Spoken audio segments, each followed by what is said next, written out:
This is a story of Sopuruchi, a young boy who recently joined the Black Axe and went viral for posting cult-related content. His online show-off pulled him into a clash with the Vikings, ending his life before it even began. Umunwaku Autonomous Community in Ohaji Egbema, LGA, Imo State, was a place where people woke up every day pretending life was normal, even though everyone knew something dangerous lived beneath the surface. For more than a decade, Black Axe and Vikings had turned the community into a battlefield. It wasn't every day you heard bullet shots, but the fear was always there, quiet, steady, and heavy like smoke that refused to disappear. The clash between both groups did not start with Sopuruchi's generation. It started long before then. One attack sparked another. One fall led to revenge. Revenge produced more downfalls. And every time people thought the violence had ended, another incident would drag the community back into darkness. Sometimes the fight was for territory. Sometimes it was for respect. Sometimes nobody even remembered why it started. They just continued because that was the life they knew. The battle for control continued silently in the hearts of the youths. This was the environment Sopuruchi grew up in, a place where cult names were whispered with fear, yet strangely admired by boys who didn't understand the history behind them. Sopuruchi was a mechanic apprentice, a young boy with more innocence than experience. He spent most of his days fixing motorcycles, cleaning tools, and learning the trade.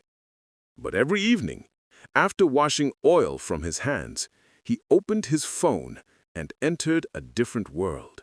Social media, where attention was the new currency and cultism was the new trend. Boys online were posting coded handshakes. They bragged about being Vikings. They bragged about being Black Axe. They made cultism look bold, exciting, and popular. And for a young boy like Sopuruchi who wanted to be noticed, these videos were like magnets. He didn't see the fear in Umunwaku's streets. He didn't see families who had lost sons. He didn't see how deeply the Black Axe Vikings rivalry had damaged the community. All he saw was the hype. That was how the ground was prepared. A community with a long history of conflict, a social media space full of false glory, and a teenager who didn't fully understand the world he was stepping into. Soon, the same battle that had terrorized Umunwaku for years would swallow him. And the boy who only wanted attention would collide with a conflict that had been waiting long before he picked up his phone. Sopuruchi was never a hardened boy. He didn't grow up thinking about fights or revenge. He grew up thinking about engines, tools, and how to become a good mechanic like his master. But the world he lived in had changed. These days, many young boys were not shaped by their parents or their teachers. They were shaped by social media. And that was exactly what happened to Sopuruchi. Every evening after work, he would scroll through his phone looking for entertainment. But instead of seeing positive role models, he mostly saw teenagers and young men flashing cult signs, showing coded handshakes, and acting bold in their videos. These boys were getting thousands of views, hundreds of comments, and constant hype. To someone like Sopuruchi, who had never felt important in real life, this looked like success. One wrong thought slowly entered his mind. If they can get attention like this, maybe I can too. From that moment, social media became his teacher, and it taught him all the wrong things. Step by step, Sopuruchi drifted into a world he wasn't prepared for. Then came the moment that changed everything. He recorded a video of himself and his little brother doing the Black Axe handshake. He didn't think deeply before posting it. He didn't think about consequences. He only thought about views, likes, and comments. The video blew up faster than he expected. 5,000 views, 20,000 views, 60,000 views. To him, it felt like victory. To the community, it felt like embarrassment. To the Vikings, it felt like provocation. Umunwaku was already tense because of the long-standing rivalry, and in a place where both groups monitored each other closely, a video like Sopuruchi's was not just content. It was a signal, a sign, a mistake. A mistake that would soon come back for him. When Sopuruchi's video hit over 60,000 views, he felt like he had finally made it. He didn't see danger. He didn't feel fear. All he saw was attention, the kind he had been chasing for some time. Each comment made him smile. Each share made him famous. But outside his small bubble of excitement, the video was moving quietly through Umunwaku, like fire on dry grass. Then the video traveled further. It moved into the streets controlled by Vikings. At first, they didn't take it seriously. But the more the video spread, the more people tagged them, mocked them, and compared both groups. Insults turned the video into something bigger. What was meant as innocent content now looked like disrespect. And in an area where Vikings and Black Axe had been in a long-standing conflict, disrespect was never taken lightly. It wasn't just the video itself, it was the timing. Tension in Umunwaku was already high. Rumors of clashes were already spreading. Both sides were watching each other closely. So when Vikings saw a young Black Axe boy boldly posting their handshake with confidence, they didn't see a boy. They saw a message, a challenge, a weakness to exploit. Meanwhile, Sopuruchi had no idea what was happening. He continued refreshing his notifications with excitement. He laughed when people argued in the comments. He didn't know he was being discussed in places he had never been. He didn't know his face had already entered group chats. He didn't know older, dangerous men were now aware of him. To him, it was just trending content. To them, it was a target. And while he enjoyed his sudden popularity, some people in the community began to worry. Days after the video went viral, small signs of danger began to appear around Sopuruchi. Signs he didn't notice, and signs the adults around him didn't take seriously enough. The first sign came at the workshop. Two men on a motorcycle slowed down, looked at him carefully, then rode off without saying a word. Sopuruchi didn't think much of it. He assumed they were customers looking for someone else. Despite Sopuruchi being warned to stop posting cult-related contents online, he refused. In his mind, he is a Black Axe. Nothing is happening. Sopuruchi laughed it off. Nothing to happen, not just cruise. But Umunwaku wasn't a place for cruise. Every small move meant something. Every careless action had consequences. The community had lived with cult tension for some time now.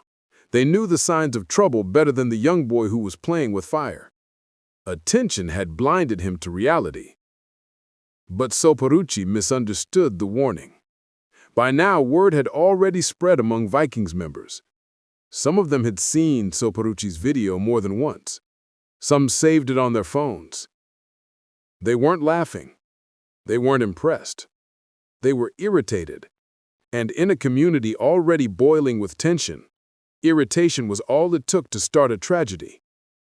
Yet Sopuruchi moved around freely, smiling, posting more content, unaware that people were tracking his movements, slowly, quietly, and with intention. The silence around him wasn't peace. It was the calm before the storm. The attack on Sopuruchi happened fast. There was no long warning, no build-up, no sign that something terrible was about to happen. In Umunwaku, where Black Axe and Vikings had been clashing for years, violence often came suddenly. On that particular day, it came for Sopuruchi. He had gone to the mechanic workshop as usual. It was an ordinary afternoon.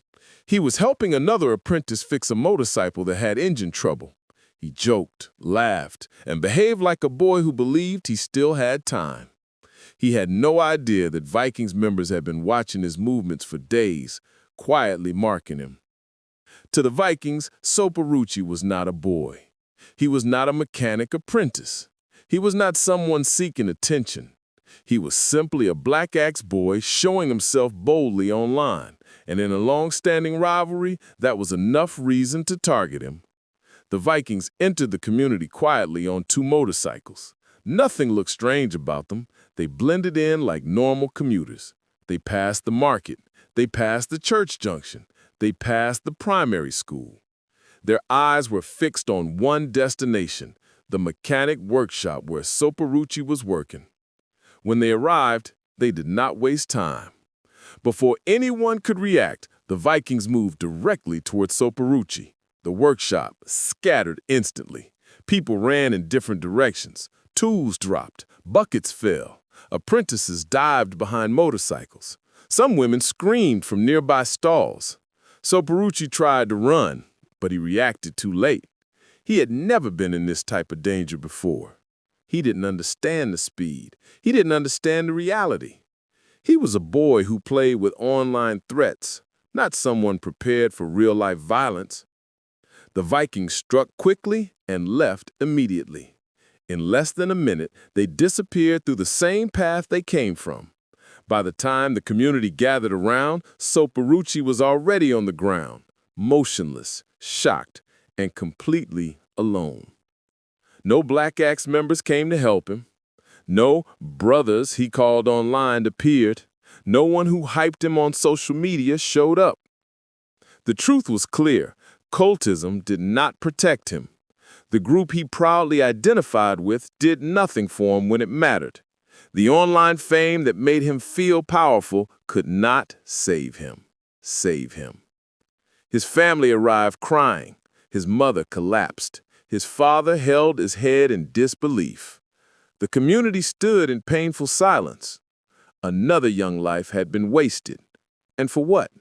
For attention that lasted minutes, but cost him everything.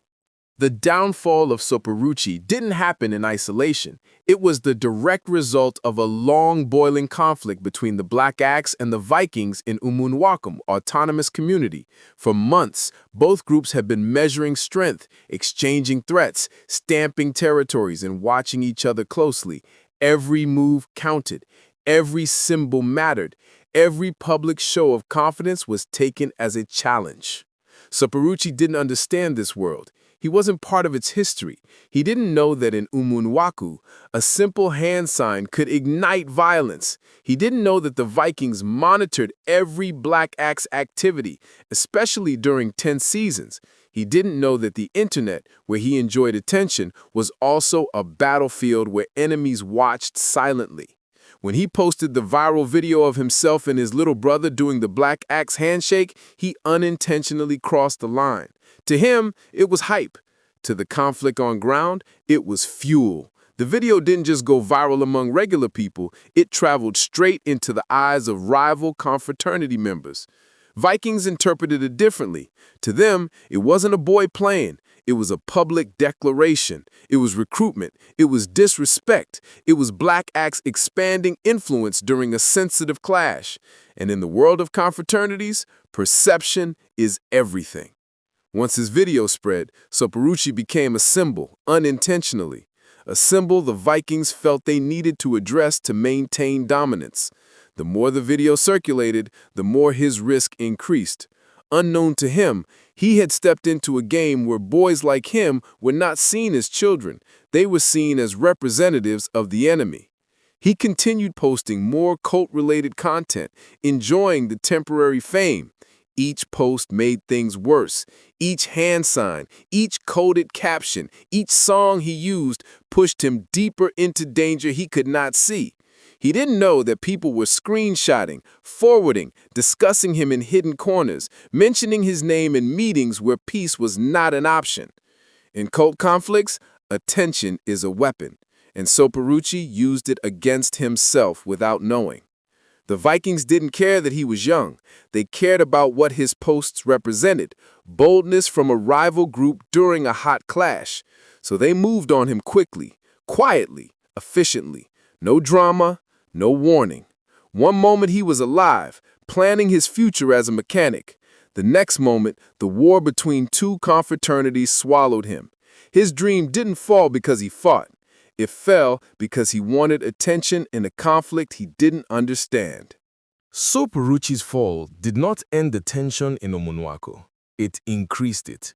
When a member, associate, or even someone perceived to be aligned with a confraternity is taken down during an ongoing clash, the next question is always the same.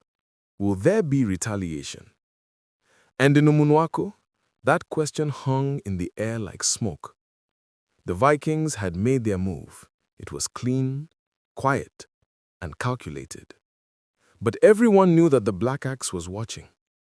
Even if Sopuruchi was not a ranked member, even if he had barely joined, the fact remained. He publicly identified with them, and he was taken down by a rival group. In cult dynamics, that alone was enough to trigger the possibility of revenge. Whispers began spreading across the community. People discussed in low tones, doors half closed, eyes scanning the roads. Some said the Black Axe boys were already meeting secretly. Some claimed strange faces were entering the village at night. Others believed reprisals were certain because of the growing tension that had been boiling long before Sopuruchi came into the picture. Nobody knew what was true. Nobody knew what was false. But everybody felt the same thing. Fear. Non-cultists especially had the most to lose.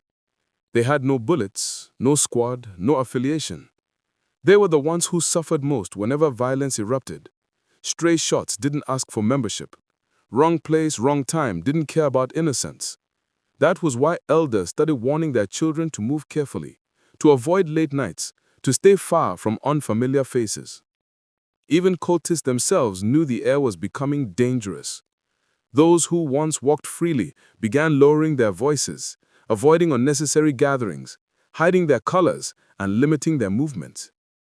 The fall of a young boy, viral or not, showed how unpredictable the situation had become. It reminded everyone that retaliation could come from anywhere, at any hour, without warning. The roads in the Umunwaku became quieter. Motorcycles moved faster. Boys who once boasted openly now spoke carefully. Everyone was alert, waiting for the next move that might or might not come. And that uncertainty was the real danger.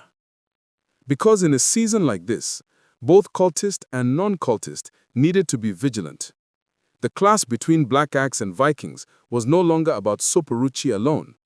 His fall had become a spark in an already unstable conflict. A spark that could either fall quietly or ignite something bigger. No one knew what the night would bring. No one knew what the week would unfold. But one thing was certain. Umunwaku was sitting on a shifting ground. The tension in Umunwaku was not just about one falling. It was part of a much bigger struggle playing out across several communities in Imo State.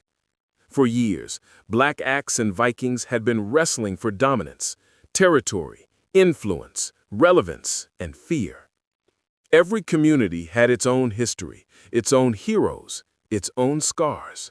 But Umunwaku was one of the hottest grounds, a place where neither group wanted to lose face. In many parts of Imo State, the Black Axe held a strong advantage. Their influence ran deeper than street presence. It stretched into local politics, community leadership structures, and even certain offices in the state government. People whispered that many officials had connections with them, whether openly or secretly. This gave the group more confidence and wider reach.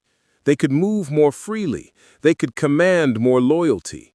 They had numbers, networks, and silent support in places that mattered. This political shadow gave Black Axe members a level of boldness. They believed Imo State belonged to them, and in many areas it truly did. Their presence was felt. Their symbols appeared on walls. Their coded greetings echoed in corners. In several communities, nobody dared to challenge them publicly. But Vikings were not weak. Vikings dominated pockets of Imo State where their roots ran deep, places where their older members had built strongholds years ago, places where their structure and discipline were respected. In those communities, their face was law. Their movement was unquestioned. Their retaliation was feared. And one of those places was Umunwaku Autonomous Community. This was why the clash became brutal. Black Axe had influence across the state, but Vikings had the ground advantage in Umunwaku and other nearby communities. They controlled certain routes, certain neighborhoods, and certain youth groups. They watched everything happening within their territory, and any attempt, real or perceived, by Black Axe to gain recognition in that zone was treated as a threat. Sopuruchi didn't understand the weight of this battle. He didn't know that by posting cult-related content inside a Viking-dominated area, he was stepping into a long-standing conflict. To him, it was just attention. To the groups fighting for dominance, it was a message that the Black Axe was trying to penetrate their area, using even the youngest members to send a signal. So when Vikings moved on Sopuruchi, it wasn't just about him. It was about territory, dominance, and power. And as tensions rose, people feared that his fall might spark the next chapter in this silent conflict spreading across Imo State. Sopuruchi's downfall became the perfect example of how fast cultism destroys. You can join today and go down tomorrow. The boy had barely stepped into the Black Axe. He had no rank, no influence, no protection, no understanding of the lifestyle. Yet, the moment he publicly identified with them, he inherited all their enemies. That was the brutal truth. Cult groups don't care if you are new. Rival groups don't care if you were just initiated last week. In the eyes of the conflict, the moment you join, you become a target. This is what many young boys don't understand. Sopuruchi didn't fight anybody. He didn't attack anyone. He didn't even commit any crime in the community. But he posted a video, a simple video, a few hand signs, a few coded phrases, and that alone was enough to put him on the wrong list. In cultism, you don't need to offend someone directly. Just being associated with a group is already a threat to the rival side. And because he posted boldly, publicly, confidently, the Vikings didn't see a child. They saw a member. They saw a representation of the Black Axe. They saw something they needed to handle. That is how dangerous cultism is. It does not consider age. It does not consider dreams. It does not consider your future. The same day you join is the same day your life becomes uncertain. Sopuruchi thought he was gaining respect. He thought people were admiring him. He thought attention meant power. But attention brought him danger, and cultism delivered downfall faster than he ever imagined. He didn't even have time to understand what he joined.